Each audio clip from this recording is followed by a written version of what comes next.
নানা আয়োজনে সাভারের আশুলিয়ায় অনুষ্ঠিত হল রাজশাহী ইউনিভার্সিটি ল অ্যালমনাই অ্যাসোসিয়েশনের বার্ষিক মিলন মেলা। আশুলিয়ার ২২ মাইল এলাকার গণবিশ্ববিদ্যালয় PHA ভবনে দিনব্যাপী এই মিলন মেলার আয়োজন করা হয়। এতে আপিল বিভাগ এবং সুপ্রিম কোর্টের বিচারপতি, আইনজীবী সহ রাজশাহী ইউনিভার্সিটি ল অ্যালমনাই অ্যাসোসিয়েশনের প্রাক্তন শিক্ষার্থীরা অংশ নেন। দিনব্যাপী এই আয়োজনে সাংস্কৃতিক অনুষ্ঠান, খেলাধুলা ছাড়াও ছিল নাট্য প্রদর্শনী। মনোমুগ্ধকর এই অনুষ্ঠানে অংশ নিয়ে সন্তোষ প্রকাশ করেন আগত অতিথিরা।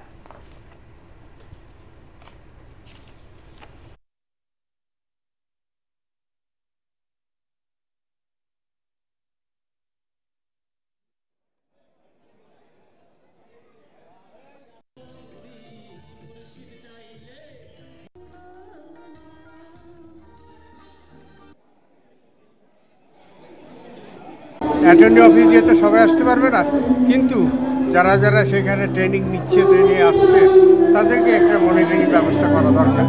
আর না হলে ভালো উকিল পাওয়া একটু ডিফিকাল্ট। আপিল বিভাগের বিচারপতি থেকে শুরু করে হাইকোর্ট বিভাগ, নিম্ন আদালত, সকল শ্রেণীর বিচারক এবং বিভিন্ন শ্রেণীর বিভিন্ন পেশার মানুষজন এখানে আমাদের এখানে এসেছে। এটা একটা বিশাল মিলন মেলা।